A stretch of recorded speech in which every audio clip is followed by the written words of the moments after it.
آج ہم بات کریں گے ملک کے مایہ ناز ہسپتال بلکہ اس پورے خطے کے یعنی ایسا سینٹر آف ایکسلنس پورے جنوبی ایشیا میں نہیں ہے. سب سے زیادہ انسانی گردے کی پیوند کاری کا اس کے پاس ایک بہت زبردست ریکارڈ موجود ہے اور لوگوں کا یعنی اس پہ جو اعتبار ہے اس کا شاید ہی کوئی ثانی ہو. ہم بات کر رہے ہیں SIUT کی. ان کی کچھ ویژولز ان کا جو اس دفعہ رمضان کا پیغام ہے وہ ہمارے ساتھ موجود ہے کیونکہ اب ایک نیا پیڑا بھی اٹھایا ہے.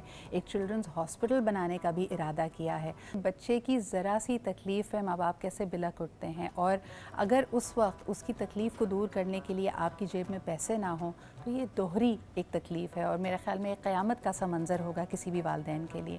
تو SIUT نے جو کہ ہم جانتے ہیں کہ کڈنی سے حوالے پہ جتنی بھی آپ کی مشکلات ہوں, اگر کسی کو ڈائلسس کی ضرورت ہے, پیوند کاری کی ضرورت ہے, تو اس کے لیے تو یہ ادارہ مشہور ہے ہی, لیکن اب ایک چلڈرنز ہاسپٹل بنانے کا بھی ایک نیا عزم لے کر ہمارے سامنے آئے. ہمارے ساتھ اس وقت موجود ہیں جناب ڈاکٹر علی اصغر لین والا. بہت بہت شکریہ علی صاحب ہمارے ساتھ موجود ہونے کے لیے. مجھے یہ بتائیے کہ انشاءاللہ تعالی یہ جو نیا عزم آپ نے کیا ہے اس کے کیا پلانز ہیں, یہ کب تک مکمل ہو پائے گا؟ یہ ہمارا ٹارگٹ تو یہ ہے کہ اس سال کے 24 کے جون تک تو اس کی کنسٹرکشن کمپلیٹ ہو جائے ہاسپٹل کی, اور رننگ فیز میں جو ہے وہ by the end of this year 23 کے اینڈ تک جو ہے یہ اسپتال شروع ہو جائے. صحیح. اور اس طرح کا ہمارے پاس کوئی چلڈرن اسپیسیفک ہسپتال نہیں ہے.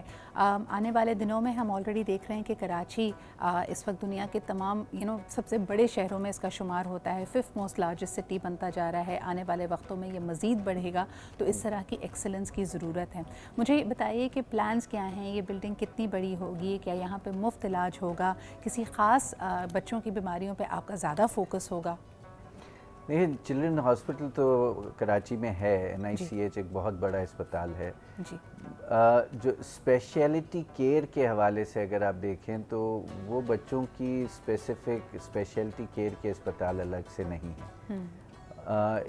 SIUT کا فوکس زیادہ تر گردوں کی بیماریوں کے لیے ہے, تو وہ یورولوجی اور نیفرولوجی کا سیٹ اپ تو اس بچوں کے اسپتال میں ہوگا ہی, لیکن اس کے علاوہ اب اس میں ایک کارڈیالوجی کی بہت ہی زبردست ایک ٹیم جو ہے ہماری بن گئی ہے بچوں کی, جنہوں نے SIUT جوائن کر لیا ہے, اور ان کے لیے یہ ساری سہولتیں جس میں یہ بچوں کی ہارٹ ڈیزیزز کو بھی اب ہم ایڈریس کریں گے. تو یہ ایک 15 منزلہ بلڈنگ ہوگی جس کے اندر ایمرجنسی روم ہوگا صرف بچوں کے لیے جن کے گردوں اور دل کے مسائل کے لیے, پھر اس میں OPDs ہوں گی, اس میں ڈائلسس یونٹ ہوگا 50 بیڈ کا جو صرف بچوں کا ہوگا, 50 بیڈ کا ICU ہوگا, تقریباً میرے خیال ہے 3 فلورز ہیں آپریشن تھیٹرز کے. تو ابھی جو کام ہم لوگ کر رہے ہیں SIUT کی اگر آپ تاریخ دیکھیں تو ہماری ایکسپینشن ہمیشہ پیشنٹ نیڈ بیسڈ ایڈریس رہی ہے. صحیح. اب ضرورت اس وقت آ گئی ہے.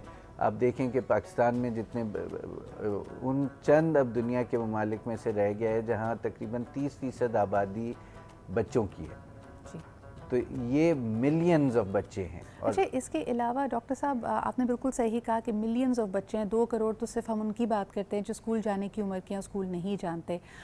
مجھے یہ بتائیں زچہ اور بچہ یعنی میٹرنٹی وارڈز بھی ہوں گی, کیونکہ ایک بہت بڑا ڈس ایڈوانٹیج ان بچوں کے ساتھ یہ ہے کہ ان کی جو میل نیوٹریشن ہے, ان کی جو ہیلتھ پرابلمز ہیں یا کمپرومائزڈ ہیلتھ ہے, وہ ان کی پیدائش کے بعد نہیں بلکہ پیدائش سے پہلے ہی, کیونکہ ماں کی صحیح نیوٹریشنل اور ان کی غذائی جو ریکوائرمنٹس ہیں پوری نہیں ہو رہی ہوتی, تو یہ بچے کئی کنڈیشنز کے ساتھ پیدا ہو رہے ہوتے ہیں. کیا وہاں پہ بھی آپ کوئی انٹرونشن پلان کر رہے ہیں؟ اس پہ تو بس صرف ایک ہی وہ شعر یاد آ رہا ہے کہ ہزاروں خواہشیں ایسی کاش ہم مطلب کاش ہم یہ بھی کر سکیں. ہم ہر چیز ایڈریس کرنا چاہیں گے ظاہر ہے, لیکن اس وقت اگر ہم صرف اتنا بھی یہ کر لیں کہ جو آلریڈی ان ہینڈ پرابلم ہے, یہ وہ بچے ہیں جو ہمارے پاس رجسٹرڈ ہیں یا نئے بچے ان میں شامل ہوتے جا رہے ہیں, اور ان کا جو والیوم ہے وہ اتنا زیادہ ہے کہ ہم اس وقت ایگزسٹنگ فیسلٹیز کے ساتھ اس کو ایڈریس نہیں کر پا رہے بالکل. اچھا 2-3 چیزیں یہاں پہ بڑی اہم انکلوڈ کرنا چاہیں گے. نمبر 1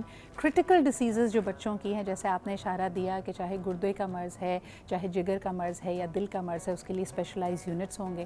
بچوں کی کئی بیماریوں میں ایمرجنسی کی بہت زیادہ اہمیت ہوتی ہے کہ فوری طور پہ اگر اس کو جان کو بچانے کی کوشش کی جائے, اس کو دوا دی جائے تو کنڈیشن سنبھل سکتی ہے. اور سب سے بڑھ کر یہ کہ جو باقی چھوٹی موٹی بیماریاں ہیں وہ پریونٹیبل بھی ہوتی ہیں اور علاج بھی ان کا ہو سکتا ہے, لیکن کبھی ہم دیر کرتے ہیں یا کبھی ہمیں کوئی ایسا ٹھکانہ نہیں ملتا, صحیح ڈاکٹر معالج نہیں ملتا تو دیر ہو جاتی ہے. تو ان تمام سچویشنز کو ہینڈل کرے گا 15 منزلہ یہ عمارت ہے, اور یقیناً اس کار خیر میں آپ آگے آ سکتے ہیں. بہت شکریہ ڈاکٹر علی ہمارے ساتھ موجود ہونے کے لیے.